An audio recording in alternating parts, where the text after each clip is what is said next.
Hey guys, this is Athena. I am finally back from my whirlwind trip to Salem. Sweetie and I left here probably around 10 o'clock on Sunday morning.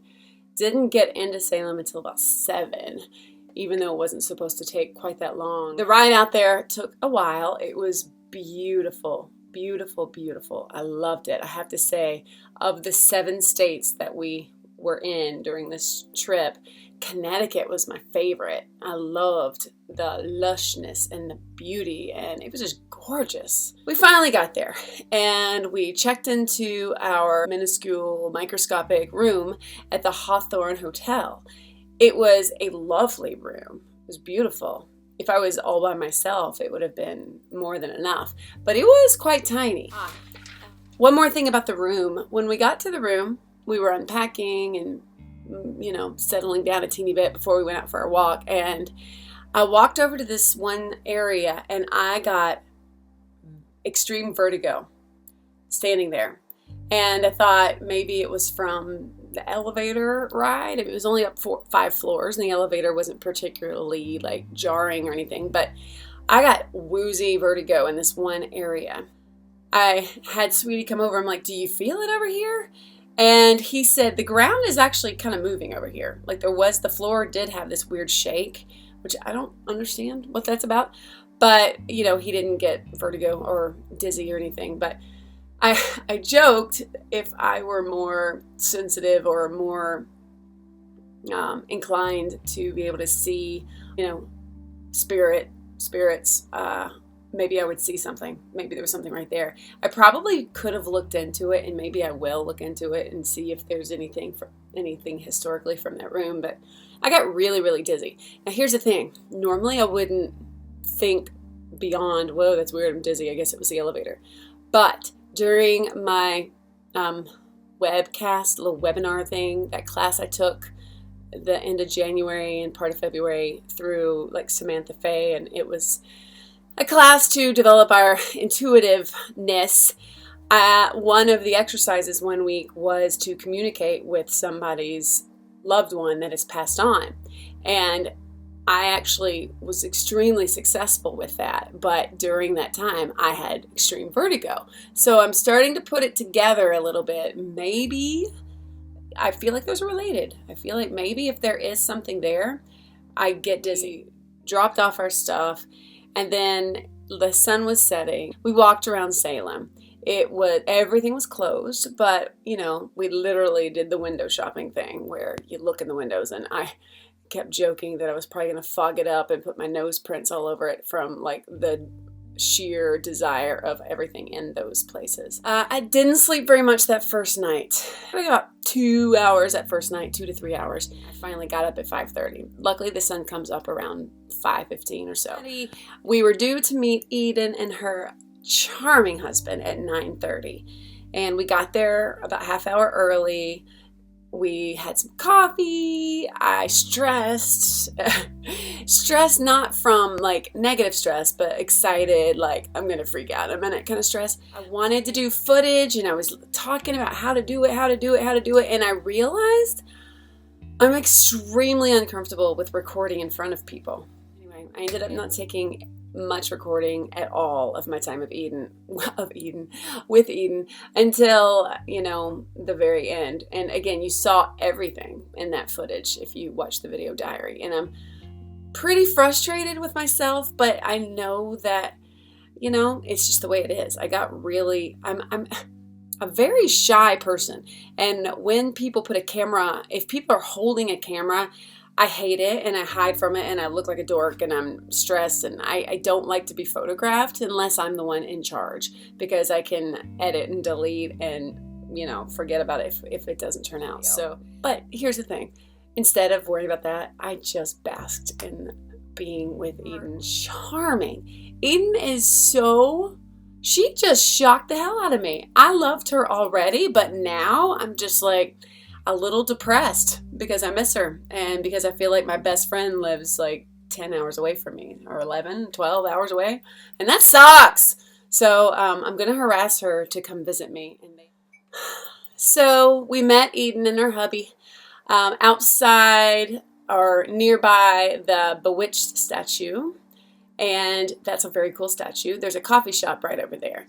And we had a little bit of coffee, we talked, and finally we said, let's go. And we decided we would spend more time with hitting the shops because we had a very limited number of hours together. So our time was limited. We needed to decide, are we going to do more of the historical museum visits, or are we going to do the shopping? And so shopping it was. We went to quite a few places. And now is the part where I share a little haul. I did not get as much as I had originally intended on getting, partly because it was really expensive. And a lot of the things there you can get in other places. So I tried to stick with things that were unique to the area. I got a few things, so I'll share it with you. This is not super special as far as Salem is concerned, but I've had it on my Amazon wish list and kind of in my cart, save for later, for a year probably. This was recommended by Corey from New World Witchery, and it was in one of the bookshops, one of the stores, and I thought, you know what, screw it, I'm buying it now. I've wanted it, and even though I'm paying a little more, I got it in Salem, so yeah. But Corey has talked about this book so many times, and I wanted to have it, and I'm glad I do. And then the last book is for Poochie. Poochie does not get all excited over these books, but I read to him every single night, and it's just sacred time for us. And I've been trying to buy more books with myths and fairy tales and legends. Kinder Tales. This is volume 2. They didn't have volume 1. I am not 100% sure what the mythos of this is. It says Children of the Folk, and I almost feel like it's kind of a fairy thing. It's got a little bit of a Viking slant. I will tell you right now, the names in here are impossible for this southern mouth to say. So that name, whoa, there we are. Snjoa is her nickname, but her real name is this. I'm not even gonna pretend. I ain't even gonna try. If any of you guys speak this kind of language, I would love to hear you say it for me and pronounce it for me because I can't do it. I'm gonna enjoy it. I hope little Pooch will. It's got a couple little pretty little illustrations in there. At first I thought, oh, it's Thumbelina, but no, it's that multisyllabic, mostly consonant name that I just showed you. Okay. I am definitely a fan of kitschy shit. Okay, so I bought a bunch of things, or a few things. I got myself some sweatpants with Salem down one leg. I got myself a sweatshirt. I'll show you that one. The sweatshirt's cool. And I wanted to make sure all of my Salem stuff had a witchy representation on it. Because everything there, most stuff there was witchy, but in the little gift shops, you know, there was a lot of stuff for Boston and like crew and crap. I'm like, yeah, I did not drive up here for that. But this little sweatshirt, you know what I love. You know what I love. I'm going to wear this all over damn town and be like, what? I went there. It was cool. You know? Yeah. I'm wearing a ginormous pentacle, and I am a witch, but y'all don't even know that. Y'all just need to know, I went to Salem and I liked it, and I'm innocently wearing this. The best part is the hoodie is a lovely color. It's got a pentacle on it, so love that. Kitschy, yeah. Poochie got one, but his looks like this. He doesn't like the pullover sweatshirts. He'll wear these little zip-ups as jackets, so he got one. Again, my boy's going to wear a witch. That's my boy. I got a t-shirt that's down in the wash, so I won't bore you with that. We went to the museum, the Salem Witch Museum, and Eden talked about it and told us it's worth going to. The information is decent, but they haven't changed it in freaking ever. She said she went when she was about 4, and I think they've been playing the same recording ever since. So, 4 decades now. It's the same story it's always been. It's very, very good. It's very, very interesting. There's some complaints I have because it is going with the old accepted argument that it was a bunch of oppressed teenagers who were, bored and life was so horrible that they had to have some kind of entertainment, and they got, they started acting all histrionic and things escalated. They had no mention of ergot. They had no mention of the fact that a lot of those people that were executed as witches had a lot of land that people wanted, and that it was like political moves, and it was all like, yeah, people really thought they were witches, but no, in retrospect, a lot of that bull crap was that we're gonna pretend we think you're a witch because we want your land. It was very upsetting, but not so much that like I got physically, bent out of shape. After the part of the ticket price of the museum, after their little show, which was a little hokey but still really good, you walk around with a guide and they talk about the history of the word witch, and they show way back in Celtic kind of times where it was your midwife and your healer, and all this was really good. Then they show how it changed to the green-faced scary witch from Hollywood, but how there was a lot of that came from the Christian church wanting to bastardize healing women's roles in the world and the pagan way of life and make it seem bad and evil, and to oppress women. All that, they talked about the burning times, and I'm sure you guys have all heard about the burning times. They're using old, outdated, faulty material as their reference. And I wish I could remember where I heard this, and who it was who originally wrote this. One of the writers from like the 60s or so wrote about millions of women were burned at the stake, the burning times. Yes, the burning times happened, but those numbers are not correct. And I don't know that it was only women. Historically, that's been refuted, and it might have been thousands and tens of thousands, maybe even 100,000, but it was not millions. Like, they're still putting the faulty, incorrect information out there. Whatever. When it got to the modern time part, it had there's mannequins everywhere, but they're not as creepy as it sounds. And the modern times, they had a man and a woman, and they were dressed with their cloaks and with garlands in their hair. And oh my gosh, what they said about that, I was like, bravo.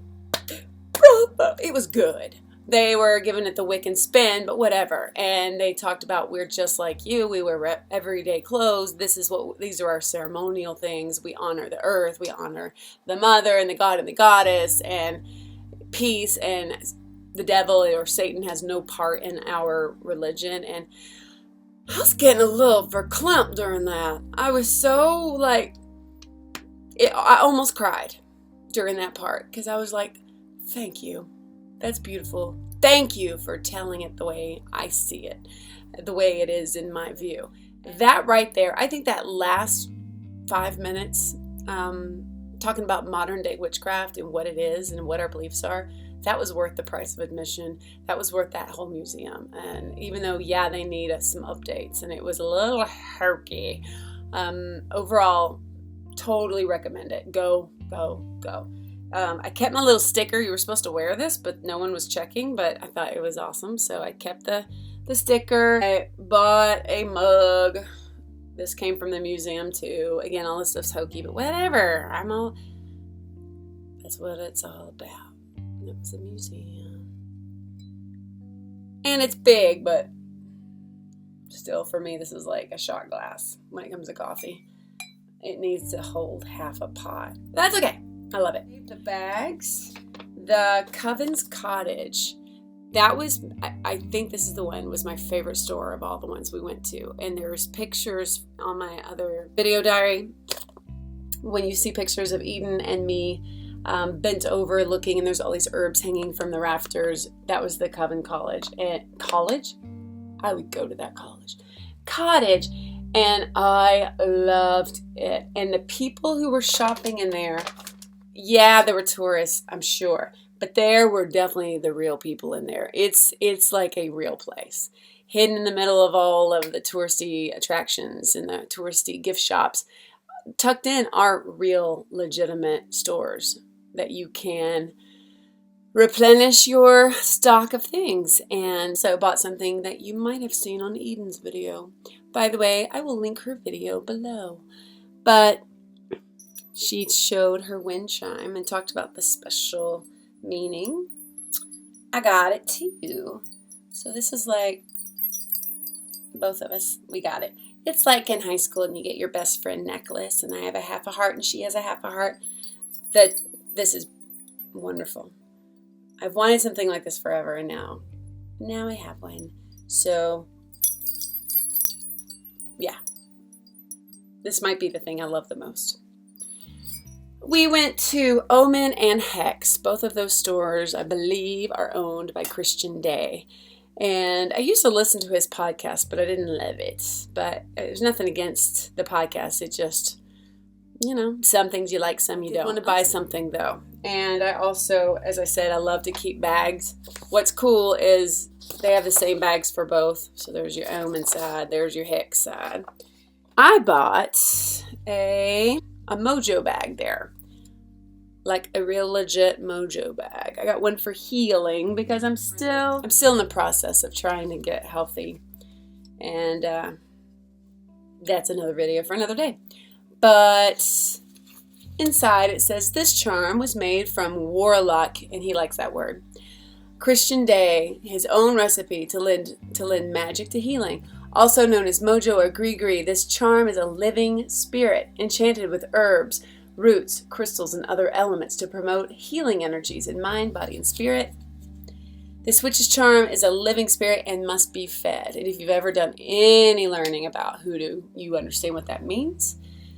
Feed it potion, perfumes, the smoke of incense, or something you feel it needs, incanting the following spell aloud. I won't share that part because some things need to be sacred. Plus, they have an online shop if you're interested. So hexwitch.com. They also have a location in New Orleans. And New Orleans, by the way, is on my list of where I want to go next. Probably won't make it this year, but that's okay. But anyway, I've never made a Mojo bag, although I've listened and read a lot about how to do it. Just haven't done it yet. And I wanted to buy something from those stores, so I got this one. It has a really nice smell. I like that. I have like 2 more things to share. One is from Aroma Sanctum. Perfumes is the name of the place. And Eden mentioned it. We showed you that on that little video I put out there about stores we went to. And from there, she blended for me on the spot. And Eden has hers that she loves, and I'm blanking on the name of hers. Hold on. Eden has mentioned a couple times on her videos. Her most favorite one of all is called China Musk, and it did smell fantastic. It was very clean. Ended up getting one called Sacred Sandalwood after doing a whole lot of sniffing. I am more into musky vanilla kind of smells, but I'm really, really picky about things. I have a strong sense of smell and a very limited number of scents that I enjoy. Sacred Sandalwood, its description in here says soft, warm, and lingering with all the complexity of the true essential oil. Okay, this little bit right here was about $42. Now, she says, this woman, by the way, who works there is amazing. And my sweetie, talked about her. He was really impressed with her and her knowledge. She's been mixing oils and perfumes and scents for at least 35 to 40 years, and she is so clearly just an expert. If I had to describe what she reminded me of that store owner in the movie The Craft. She was like a little bit of an older version of that woman. Not that much older. This woman, she says she's been doing it for 35 to 40 years, but she looks like she's about 40, so she's ageless. And she said this amount will last a year. It doesn't go rancid, and it only takes little minuscule drops. Even though the scent is pretty heavy and spicy and rich, the oil, wearing a drop of the oil like on your pulse points, is light. You get the scent, but it's not that horrible perfume smell where people walk by and I feel like I can taste their perfume sometimes. It's so intense. So the last thing that I'm going to share with you that I bought was trying to find things for Poochie. Poochie is a 7-year-old boy who it's hard to find things for him. There weren't really things there for a boy that he would get into. So I got him a geode. I've never had an actual geode for him to crack open. I don't know what will be inside it. It was about $8. We got it at the store that I loved, Village Silversmith, which is a weird name for it because it's nothing but crystal heaven. There was a teeny bit of footage in the diary, the video diary of that place, but that place, if I could go back to Salem this minute, that would be the first place I would go to, other than some of the historic places we didn't get to go, like the cemetery and stuff. But that place was awesome. But, crystals are my favorite thing. What I had hoped to include in the video diary at the end, that last day, we were driving back. We drove back yesterday, which was Tuesday.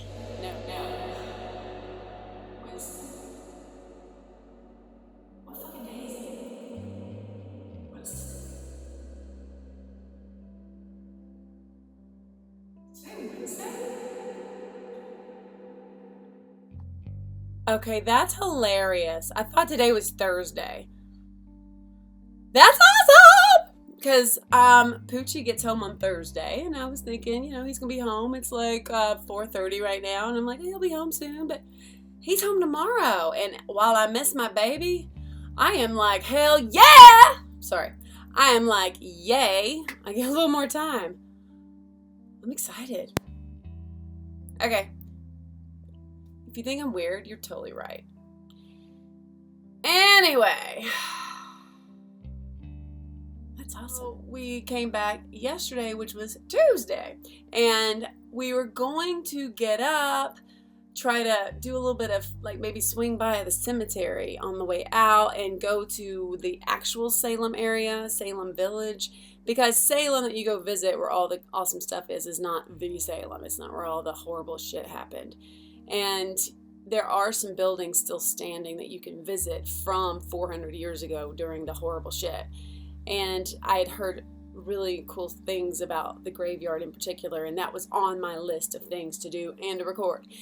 But then I slept an hour and a half the night, Monday night, partly because I was so high in a spiritual sense from meeting Eden and being so supercharged. I felt like I was glowing. I was so charged from all the witchy energy. And by the way, Eden made a whole really cool video about that. But then after sleeping only an hour and a half and then waking up to a flat tire that took 2 hours to take care of, I was so done and I was not a good mood. And I was like, no, I'm not. No, let's just go. And so we left. I regret that now, but I know I would do the same thing if I was there again because I was exhausted. I had the time of my life. I have wanted to go to Salem for so long. This was a dream come true. And meeting Eden was even better than I thought it would be. I knew I would love her. I knew we would connect. I knew this. I've known this since we first started communicating through YouTube. But meeting her in person, that chick is so cool. You guys don't even know. But she is a badass. She is a badass. And I know I am not playing right here. If she and I got into some kind of fight, which we would not, but if we did, that girl could take me down in a second. She has mad skills. She got Jedi mind tricks and super secret ninja tricks. So you don't even wanna. You have no idea how cool she is. And her husband, coolest dude in the world. Yeah, amazing. Yeah. I was blown away with how impressed I was with her. I miss her. I hate it that she's so far away, but you know what? I will be seeing you again. I have no doubt in my mind, in my soul. I will see you again. I might even see you again this year. I hope so. In this 2016 year. Even if I have to get on a plane and fly up there and come knocking on your house on that beautiful farm of acres and be like, hi, you got room for me? I'm going to crash your pad, right? So, I would love to say it was beautiful. It was fantastic. It was better than I ever expected. And I am so thankful and happy and joyous that this happened. This was a resolution I wrote down in January, but 2016, shit's happening. Yeah, I wrote down 99 things, but I bet you have accomplished at least 20 of them now, and some of them are pretty damn big, like go to Salem and meet Eden. That's 2 right there. So anyway, I'm so happy. I'm so excited. I'm so thankful. Thank you so much for watching. I hope you have a wonderful week and do something amazing. Live out one of your dreams, big or small. Do it. It's the most exciting, recharging, thrilling thing. I love you guys. Take care. Peace.